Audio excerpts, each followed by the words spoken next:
Hello everybody, I'm Tarek Atoui. Hi, my name is Ida Soulard. Hi, and I'm Adrien Smith. So maybe I will start by a short introduction. So I'm interested in the pendulum oscillation between the finite and the infinite that the concept of rune opens to. And so I will start, but please feel free to interrupt me at any time. So I realized while preparing this conversation that I have never really worked on the question of rune per se, except maybe in an extended definition of the rune. So as an object embodying a certain relationship, an epochal relationship to time and space. Runes are objects and concepts that were born from within the separation of the past, the present, and the future during the Renaissance. Runes are empty objects, artifacts open to manipulation, as they have, in a way, the qualities of empty signifiers, meaning also that they can be filled with about almost anything, any desire, ideologies, power, discourses, and that what I was interested in is that also the same motif can produce diametrically opposed concepts, and it has been the case like throughout history. So a rune is first a location, a site, and a marker of the past haunting the present form of a past life, a solidified memory, or however you want to call it.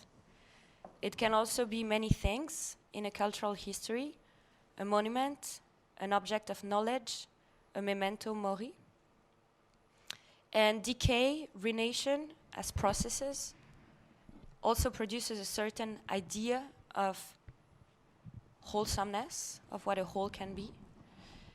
And so what is at the core of what I've been interested in is that the rune is a hinge between the finite and the infinite.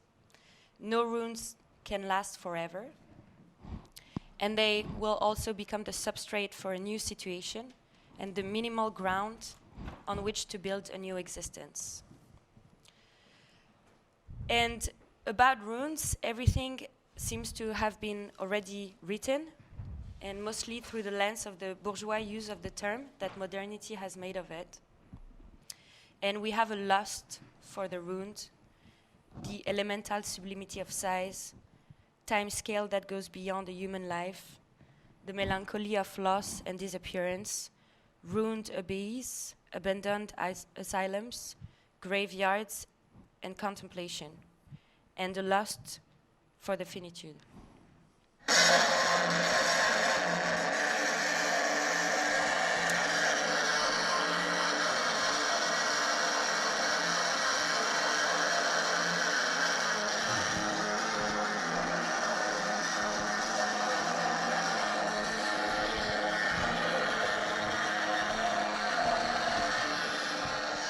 Café là.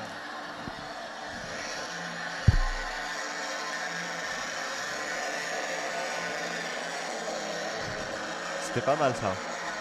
C'était pas mal. Très beau.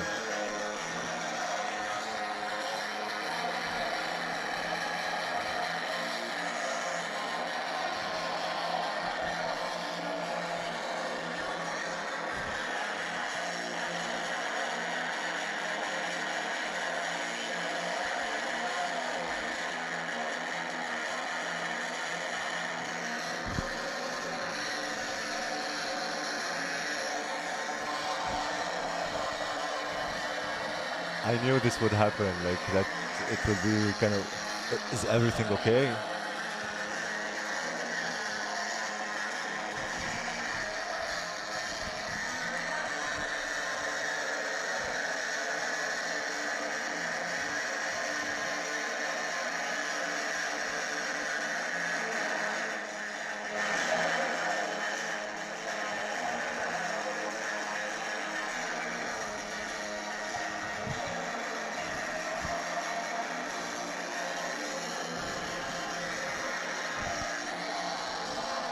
10 seconds. You want sugar or coffee? Coffee's here.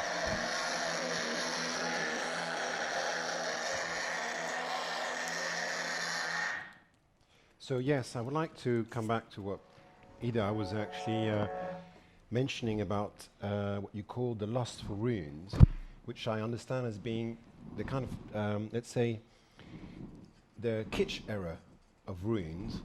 That is this kind of morosa delectatio of contemplating runes, which stems, let's say, from late Romanticism up, let's say, to the Second World War. And one can actually stipulate that runes in its, let's say, post-industrial phase, or I would even say post-nuclear phase, has entered a complete different context than the one the Romantics had in mind. Even someone like Walter Benjamin, this famous idea of, basically we are contemplating artifacts which are already ruins before they actually crumble. But in saying that, clairvoyant philosophers like Benjamin or Gunther Anders, they actually foresaw this notion of runes articulated with imagination. And that's, I think, a very, let's say, modern understanding of runes, that the way we imagine them from the runes themselves, or how we imagine runes from nothing. That is, we actually have left this romantic idea or picture of a rune on top of a mountain, for example, a rocky mountain, which you have since Da Vinci right up to Victor Hugo, and even Daguerre. Daguerre was known for his diorama, had this famous painting of this abbey in Scotland, contemplating runes. And that actually runs through all up to the Second World War, let's say. And something about the 20th century has completely changed the notion of runes.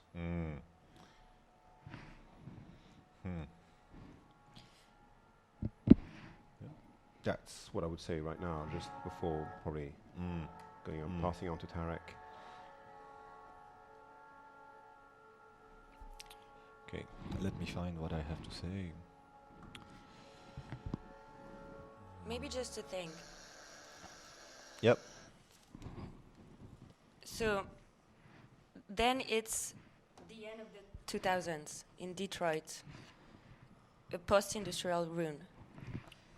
Photography and films, there is an aesthetic rush and a gentle poetry of the decline of humanity, disappearance and loss.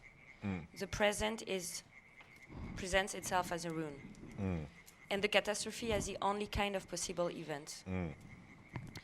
And the rune is the artifact of our catastrophic imaginaries. Ford, who was a king of Detroit, said, "I wouldn't give a nickel for all the history in the world." But at the same time, he was modeling a Scottish baronial manor on the outskirts of Detroit.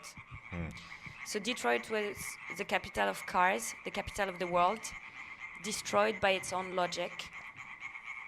The lust for Detroit was a thrive for images of our near future.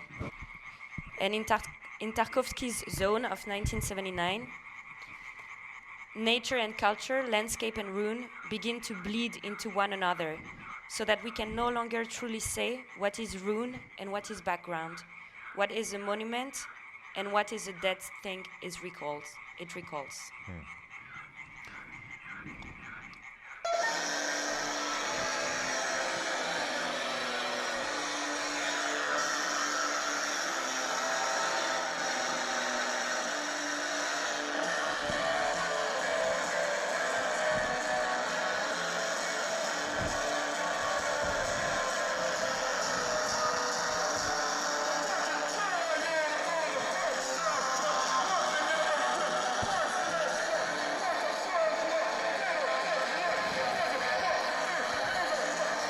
Désolé, moi, à un moment, je faisais un fade-in dans un truc que tu racontais.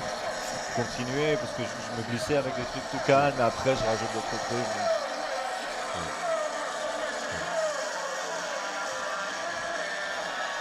It's very beautiful, this idea on Detroit and this image of Detroit. And And foreign.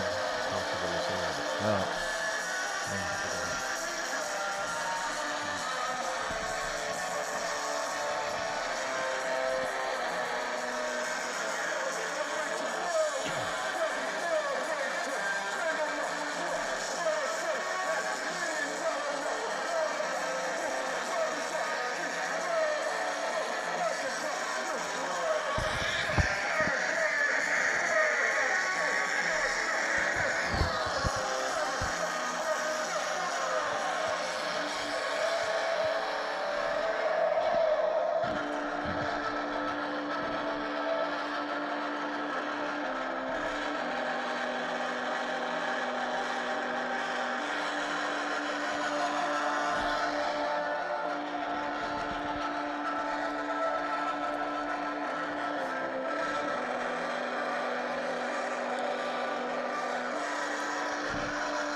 From Detroit, where do you go after Detroit?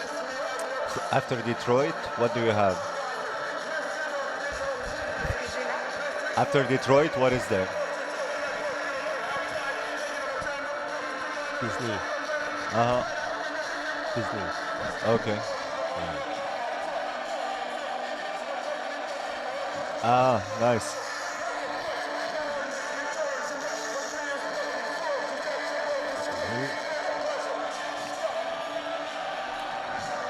Ah, nice. Yeah.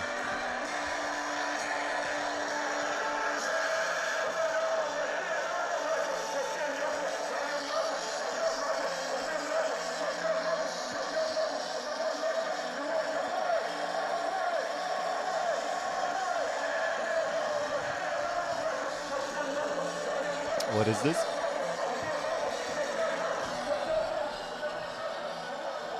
The new kind of ruin.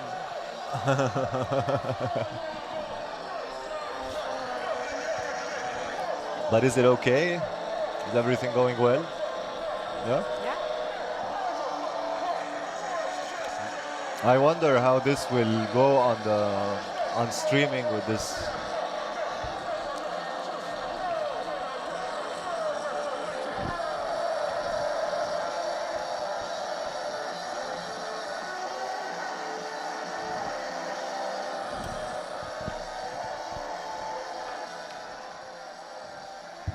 Considering what you were just saying about Detroit, there's a kind of tension between the aesthetic of the ruin and the catharsis that ruin can be. And that example of those, moguls, car moguls in Detroit, basically building a potential ruin and building their own fantasy castle outside Detroit, obviously reflects on what Disney is about. And Disney would be more the catharsis, the fear of the ruin. And it's actually interesting that you don't have actually ruined castles in Disney. They're all completely made up, late castles with their kitsch.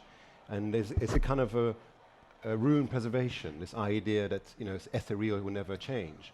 And I would go even further, that if we, all right, this is obviously missing an articulation, but when you mention, one can mention Dubai as being an extension, a high-tech extension of what Disney would be about. And what Mike Davis, I think, was one of the titles of a famous book saying the Dubai stage of capitalism, if I remember, that's the name of the book.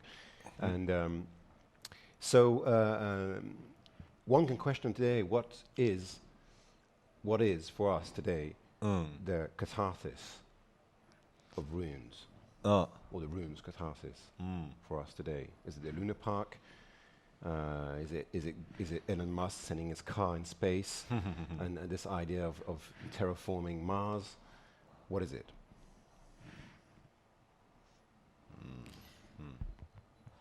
So yeah, I think the ecological crisis also brings a new kind of ruin, and also a new kind of ruin porn. The ecological crisis is first an epistemic panic, a place where we don't really know how to navigate, and it's also a place that is afraid and don't know what to do with its new rune.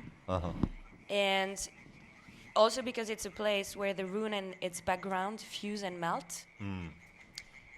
And so obviously capitalism produces ruin, like Detroit, but capitalism is also ruined by its own logic. And maybe the image of the capital today is the earth. And maybe that we need to make of the capital a rune and to accept the image of a ruined earth. I wanted to like take just one image, which is an Indonesian insect, the phylum. And it's an insect that resembles a leaf to avoid predation. But its camouflage is sometimes so well done that it starts to eat itself because it also eats leaves. And I feel we're in a comparable situation of auto-cannibalism. And the boundaries between nature and the human, the background and the figure, and the rune and its landscape is currently melting.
And this guy is Brian Chippendale, you know, from Lightning Bolt. The Force. It's him in solo. I worked with him in Sharjah, close to Dubai.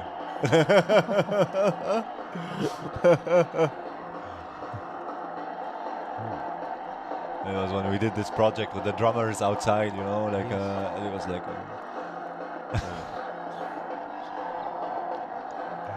At that time, like Superflex had done a playground for kids, and he was playing in it. He ran, like he fell, he like destroyed like a section. Like so much energy. He ran into the playground. Scaring the kids.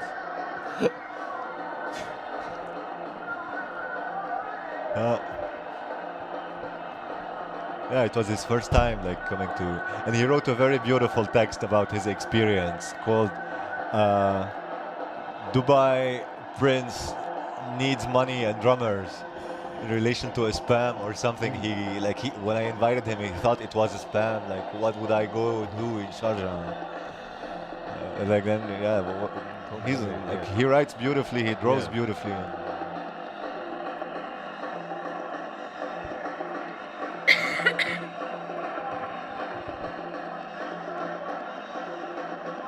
That's alive. Yeah, it's all one take. It's all done in one take. So he sits. He has got a microphone on his mouth, a drum and small synthesizer, and it's just one take.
So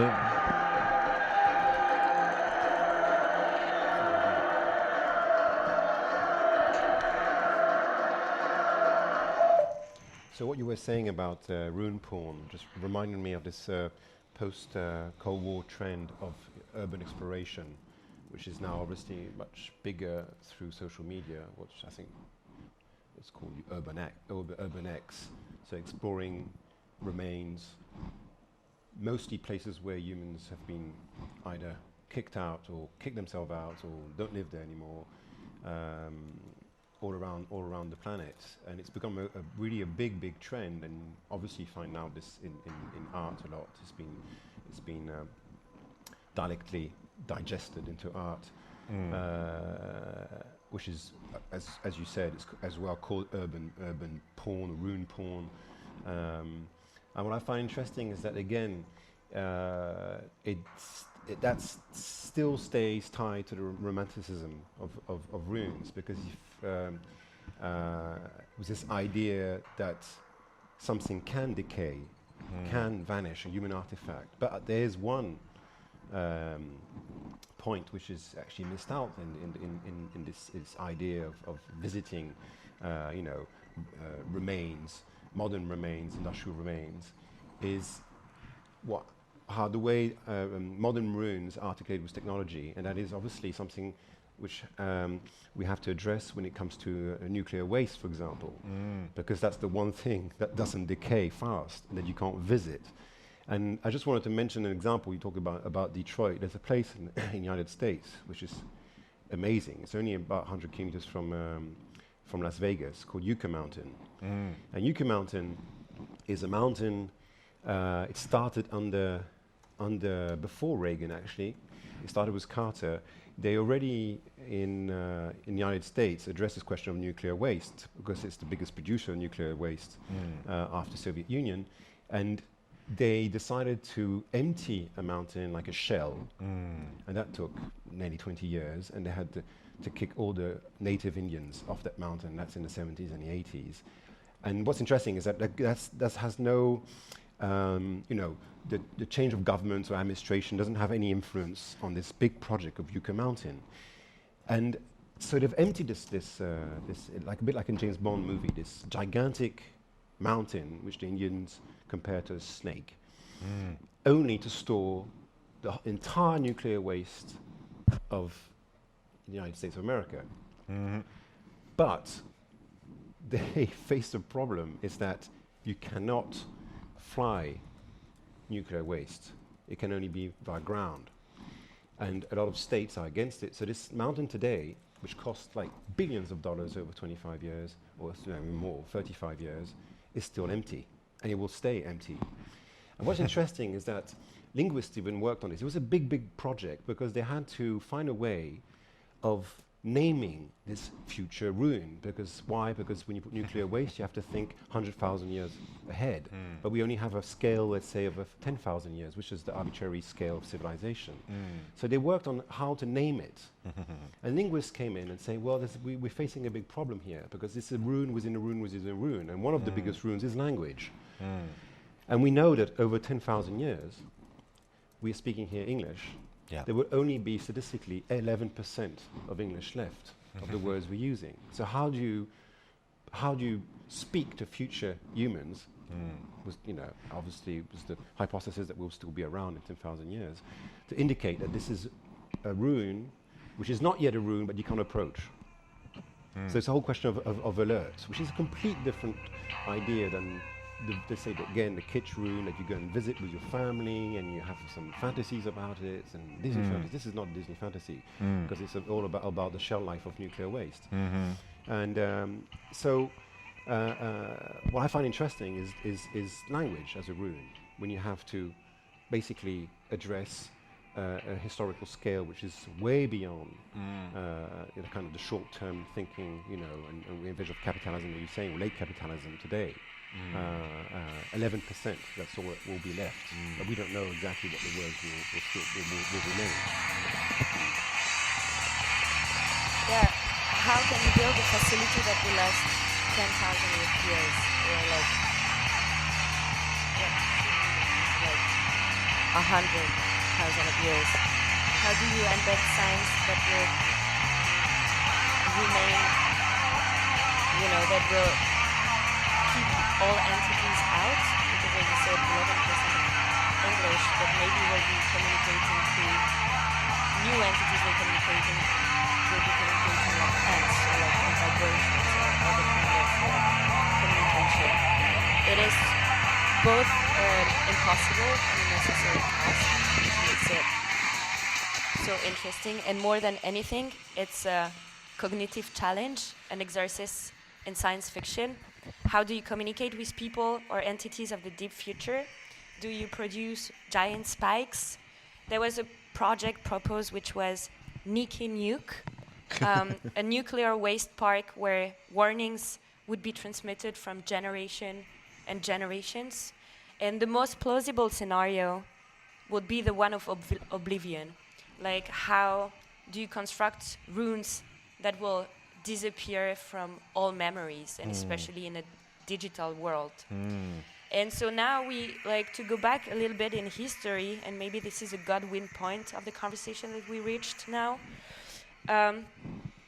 Obviously, I wanted to talk about Albert Speer, so Hitler's architect and minister of armament. And as the Reich was supposed to last for thousands of years, Speer proposed to think the rune value of the monuments to come.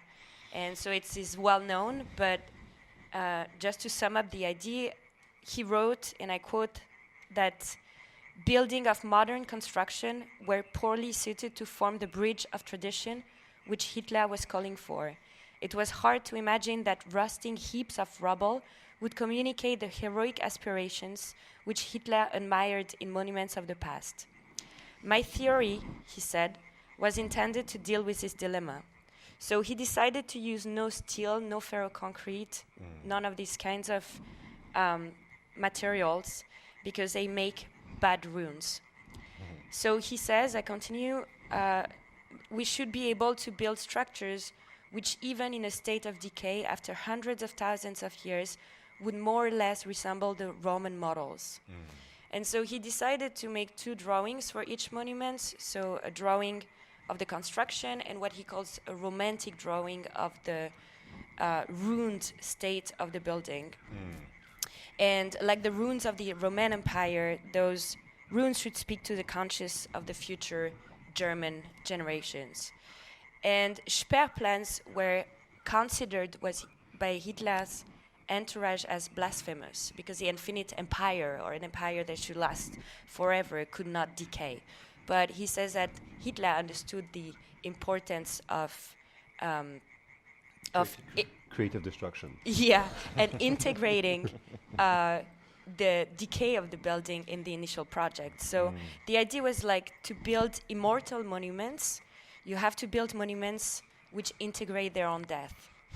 And so obviously Speer and the Nuclear Waste Repository, deadly monuments that include their own runes, have different ends. And so for Speer, it was a perpetuation of the nationalist romanticism of the Reich and the production of a mythological history that was produced also through aesthetic effects. And the nuclear waste has this ethical idea of shielding future entities from their own possible death, with an emphasis on transience and the contingency of human experience. But so the idea, I think the major idea of Speer plan also is this idea that the Nazi empire was able to include its own finitude in the infinitude of its existence. And so yeah, going back to this idea of the rune being a dialectical artifact between the finite and the infinite. It was an irony is that Speer wasn't that ambitious, because 1,000 years is rather short scale compared to 400,000 years, which is actually the calculation that the tunnel under the channel linking United Kingdom to to Europe, was the engineers built it so it would last 400,000 years, which is ironic. Well, obviously today was Brexit, because you ask yourself, okay, you got one side, you got Brexit, then they got this tunnel which is supposed to last 400,000 years. And it's been calculated, it's actually the human artifact designed to last the longest on this planet is the tunnel. Yeah.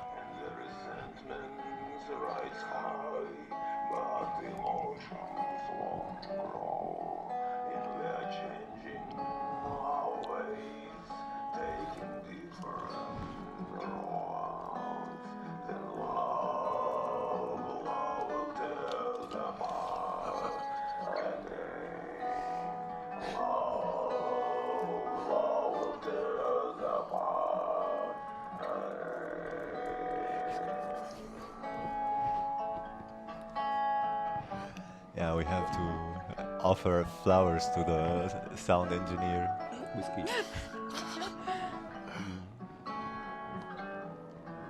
Why is the bedroom so cold? Don't away the outside.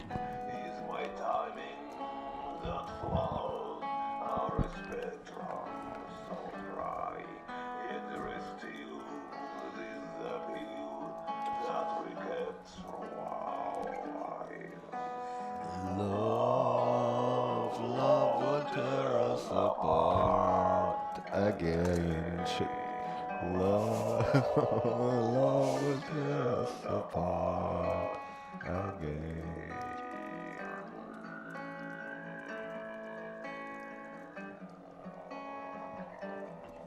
Do you cry out on your sleep? All my failings expose. Yet a taste in my mouth, and desperation takes hold. Is it Something so good, just can't function no more. with Love, I will tear us apart again.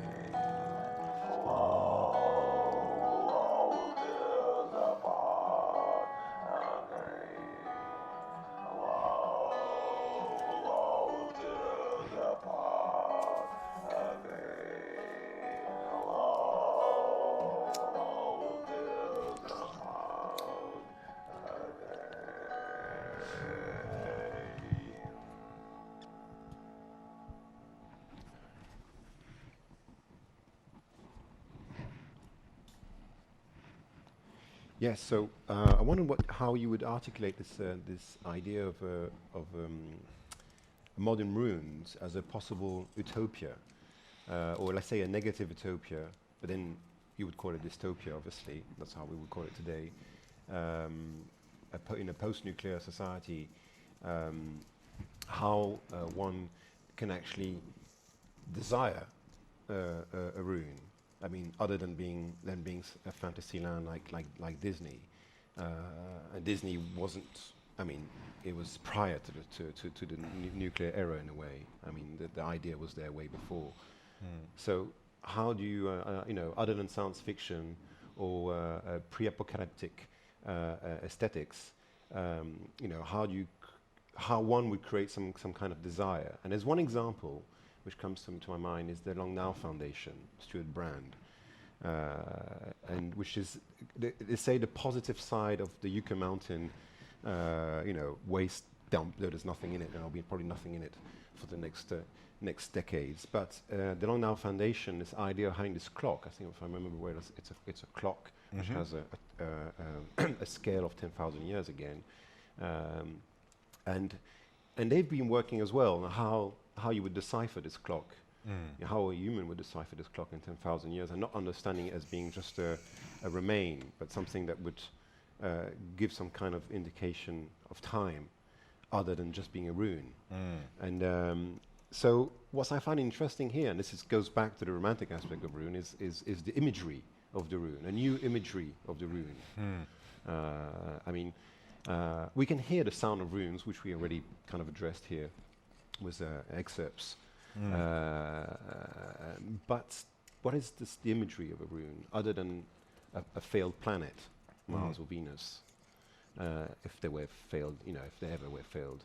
So, and obviously this imagery, which science fiction has already articulated over the past 70 years or so, has to do with what would be the idea of a, let's say, new civilization utopia, but like a far away utopia, something which we can't even reach in time other than through thought, like a thought experience. And if we think of the Kardashev scale, Nicholas Kardashev in 1964, this Russian, mapped out a scale whereby human civilization of type 1 is one that uses energy which is on our planet, solely on our planet. That's where we are now, roughly, and we're actually migrating to step 2, which is using the energy of our solar system. That's step 2, and step 3 is using intergalactic energy. And that's been since the 60s. Was Carl Sagan. He was very much into that idea of mapping out those steps of how we kind of migrate from one, feeding on the planet, eating the planet, then after feeding on the sun, and eventually feeding on some kind of cosmic rays or whatever, and freeing ourselves from this ecological doom of as you were saying, being cannibalism and eating the cake that we live on.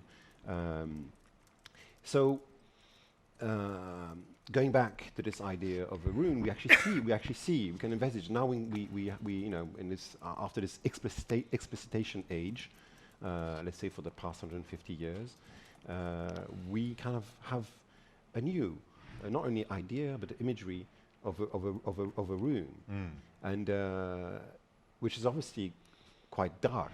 I mean, it's rather grim because it's all about our finitude, as you were saying, between the two finites, our finitude, and obviously the past mythical religious systems thrived on this idea of the kingdom of the ends.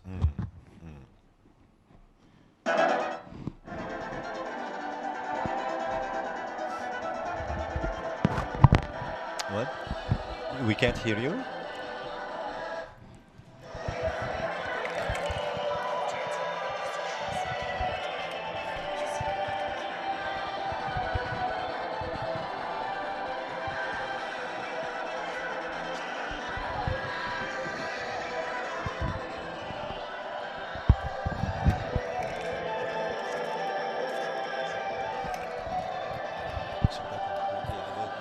Sorry.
So, as you said, so we went from ruined buildings, ruined cities to like a ruined earth, and we have a plethoric offer of literature, cinema, and all kinds of representation of this world without us.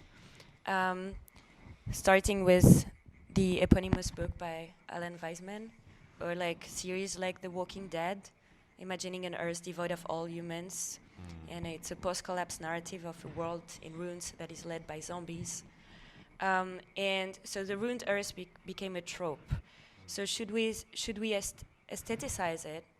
Should we use it to make some like our contemporary conditions sensible, or should we take the full consequences of what it conceptually means, and what those new images offer us as cognitive possibilities, and also find new hypotheses and new images.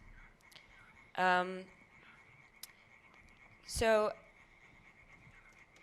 again, I feel it means that we need to redefine this oscillation that we have between the finite and the infinite. And if we go back until the 19th century, the infinite was something mathematically that could not be seized, right? It was, and the rune emerged at a time where the infinite was properly infinite, could not be seized.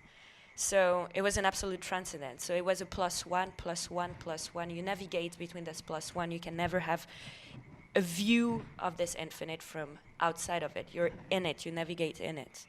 And the 19th century, in terms of mathematics, was able to seize the infinite, to make it an object. So to put this transcendent that was the infinite and take it back into the realm of the possibles, take it as an object. And so there is this obviously very famous sentence that it is easier to foresee the end of the world than the end of capitalism. And I think it is because the most powerful fiction of the capital is to be an infinite. So the capital as being a transcendent, and which is ungraspable, where we're within it, and it's always a plus one, plus one, plus one, plus one. And we can only see the effects of capital, or at least we feel we can only see its effects. But I would say it's a fake transcendent, and I think it's like there's a lot of people obviously like claiming this today, and that the capital can be seized or should be seized as an object. And Earth is the image of the capital. It's like what has been exploited and what has been the major resource of capital. And Earth has become this dump or like remnants or with rubbles of the humans and the capital. So if we take the capital, if we can make this shift, like from this transcendent position to being an object through the image of the ruined Earth, then the capital will count for one. So it means there is a capital plus one, but there can be other plus ones that we don't know of yet, but that then could be imagined. And it seems, even though it seems like an impossible task, we did it for God. And God was the name of the infinite for so long.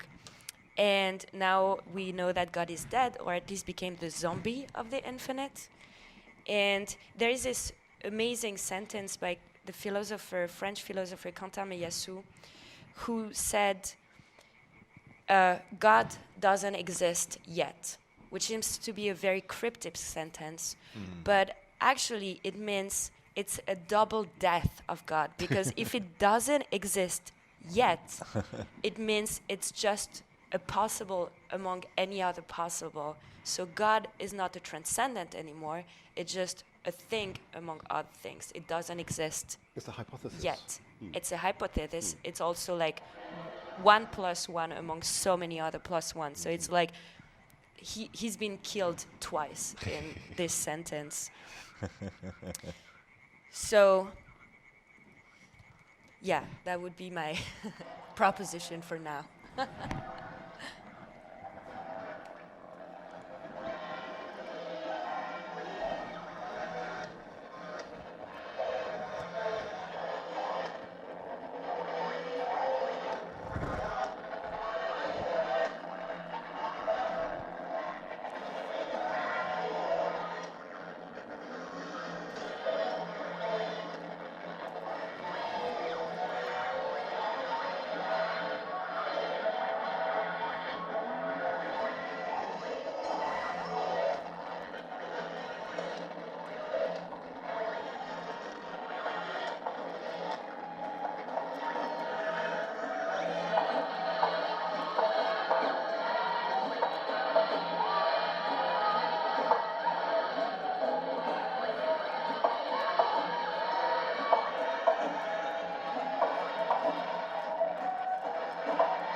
doing it.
So I was thinking that one can consider ruins as being a separation or a form of individuation since the Renaissance, where one considers the ruins as being a separate entity.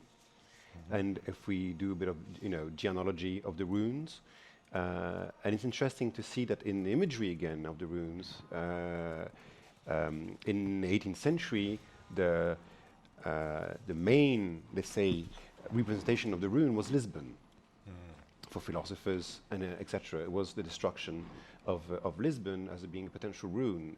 And then it makes me think of another imagery of rune, which has to do more with the, let's say, the museum aspect. Is during the Commune in Paris, there was a rumor that the Louvre had been destroyed, and Nietzsche was in a panic because he was sending a letter to a friend, if I remember well, asking, "Is it true that the Louvre is burning?"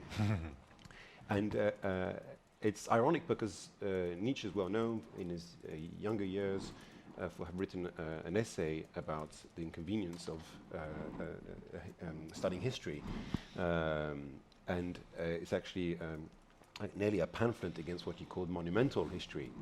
That we had, in a way, we would have to move away from monumental history to free our memories. And that's probably the first occurrence from a thinker to move away from the runes. And Nietzsche had no fascination for runes whatsoever, which made him really different from his peers in the late 19th century. Yeah. So what you were saying about this infinite, which we could as well name as being the fantasy of infinite growth of capitalism, which is let's say a clear, well-defined aporia, if not to say simply a dead end of capitalism, is this infinite growth, which is true, has to do with the notion of death, and death towards who? Towards God, but a God made imminent, let's say, because as Benjamin used to say, that capitalism was a new form of religion in a sense where it inhabits our world. It's like a daily texture of our world, and obviously it's articulated with technology. And this idea of individuation, precisely coming from the runes, if we take it into the 20th century, and someone like Gilbert Simondon clearly defined the notion of rune as being the technology. Technology is confound itself with the notion of rune, and there's no separation culturally in between the becoming of the human and the becoming of the technology. Are like artifacts because they encapsulate time, and especially today where the so-called technological revolutions are closer and closer. As opposed to 200 years ago, which basically a technological revolution wouldn't affect our daily lives. And at the moment where it was promoted, today, the kind of wizardry of capitalism is to present newness, neo-mania, as Barth would call it, as being something that would change our lives in just a few months. And that is a kind of the kiss of death of capitalism, where one could say, okay, well, we don't even have now the chance to imagine the ruins, because we are actually creating them and generating them on a daily basis, and we're kind of high on technology, like we would be high on sugar or whatever substance or coffee, and we can't even envisage this idea of leaving infinite growth. Hence this complete, one can consider the fact of today, the idea of terraforming Mars, like Elon Musk, as being a complete defeat. It's not at all an utopia or something that is really happy about our destiny. This is mayhem. This is doom. This is worse than any Hollywood scenario. If we start sending Tesla cars on Mars, we're in trouble. We're in trouble. And there's no prophet to say this today, because a prophet would be gagged straight away. It would not be audible. So we're stuffed. That's what I would say. I like this idea of this oscillation between like a neomania and a terror from the runes also. And so in a society that is absolutely haunted and obsessed by its own disappearance. And so I grew up after the end of history. And kids grew up today after the end of the world, which is an interesting time. It has already happened. And even further in time than the near ecological disaster, even if you deny the ecological disaster, there is a solar death that is to come, the death of the sun. And again, it has already happened. I mean, on a cognitive or like conceptual level, because we know it is coming. So there is this idea that we live on a necropolis, on an earth made of dead bones, and that also maybe the compressed matter of our dead bodies will be the fuel of the species to come, or the entities to come. So we live after the end. I was thinking, totally unrelated, but Albert Speer, to come back to him, so while he was in prison, after 8 years in prison in 1954, he started to walk. So he had a tiny cell and a tiny outdoor space, and he started to count every meter he walked in the garden. And he used travel guides from the prison library to see the distances in between different space, like in between different locations. And his first trip, his first conceptual trip was to Heidelberg, which was his hometown. So it was 626 kilometers that he walked in his cell.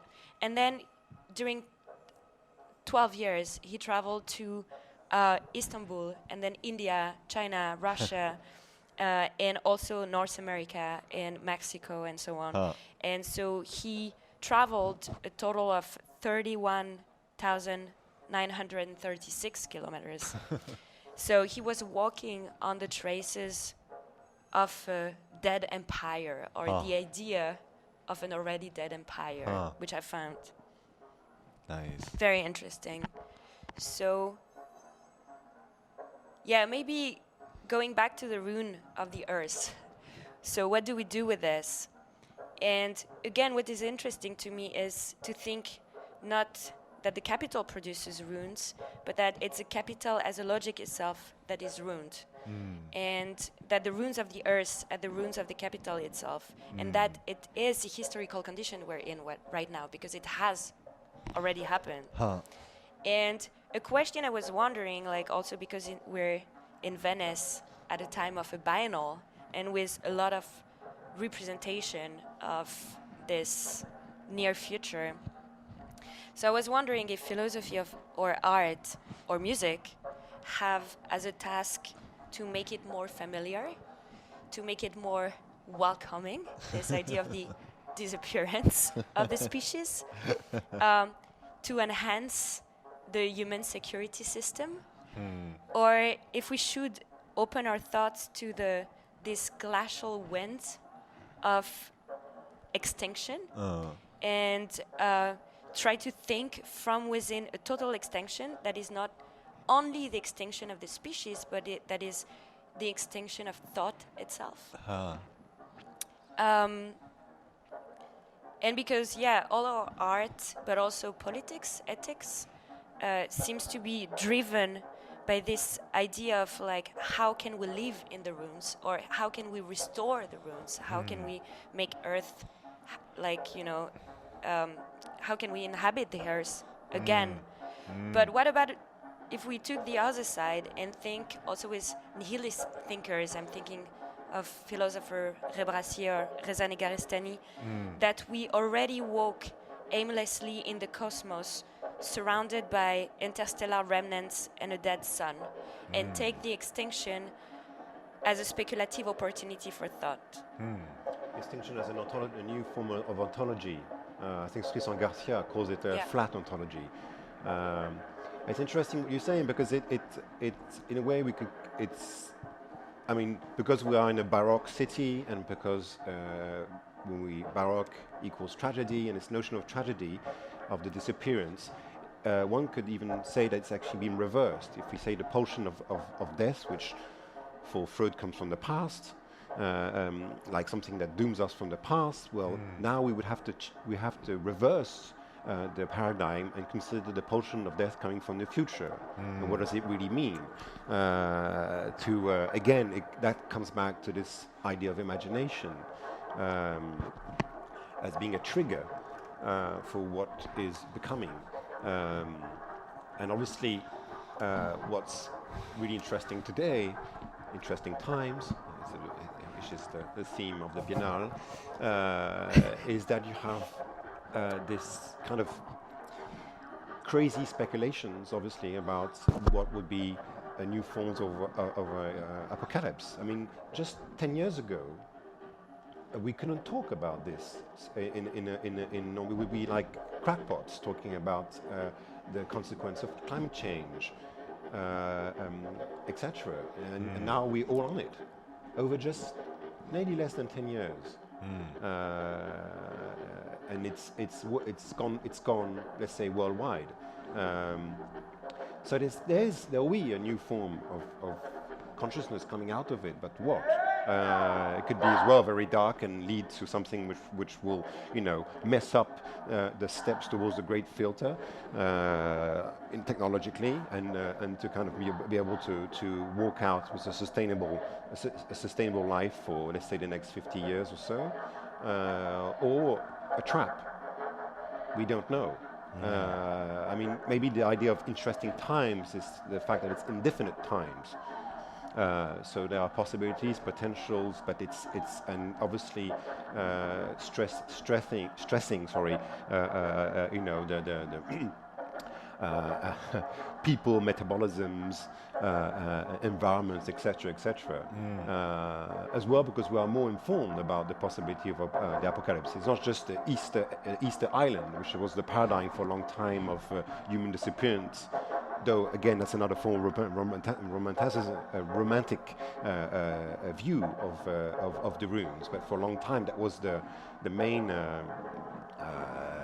one of the main focal points of disappearance was the Easter Island of the eating up your environment and not be able to renew it. So yeah, the portion of death coming from the future, which is in a way a kind of anti-tragic new possible paradigm. But what is it? Yeah, I think what we lack maybe is the construction of new hypotheses.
So maybe I'd like to end with a poem by Lucien Blaga from 1919.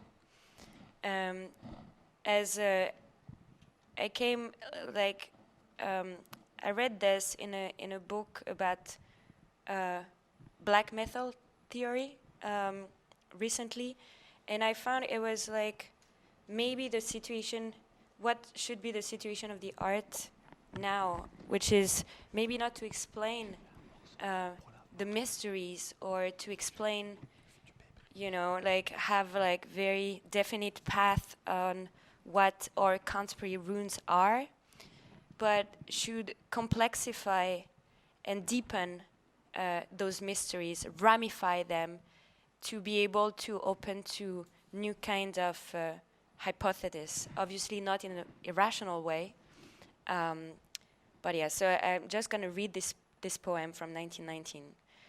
I will not crush the world's corolla of wonders, and I will not kill with reason the mysteries I meet along my way in flowers, eyes, lips, and graves.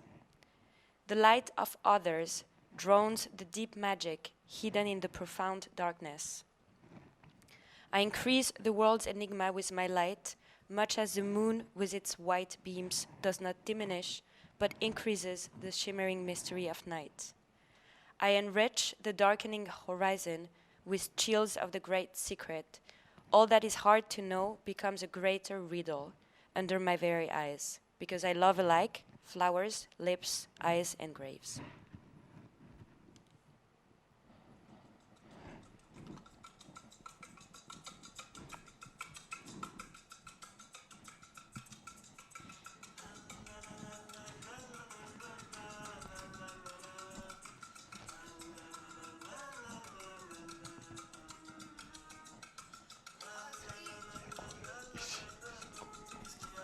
T'as pas entendu un truc bizarre?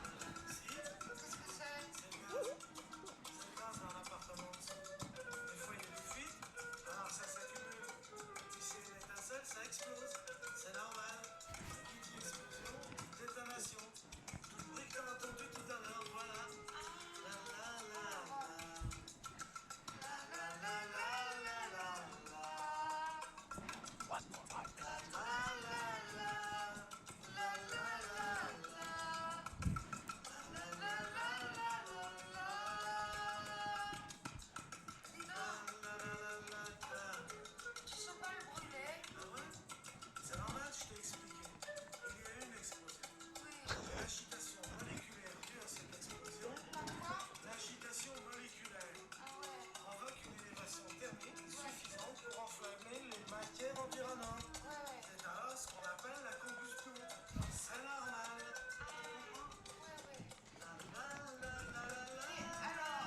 Diese Frage jetzt gestellt wird, um zugleich eine Antwort zu bekommen, das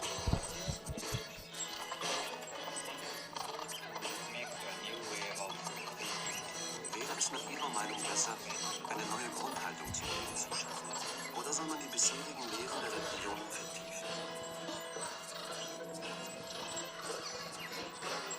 schon durch die Darlegung der Antwort auf Ihre erste Frage deutlich gemacht habe, inwiefern ein neuer Weg des Denkens möglich ist.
Okay. Adrien Smith, Ida Soulard, Tarek Atoui, Ruins, Black Puss, KK Nul, Warzazat, Tribe, Toy Toy, Severed Heads. Peter Cusack, the Taj Mahal Travelers, and Brigitte Fontaine. Thank you, and hope to see you another time. Thank you.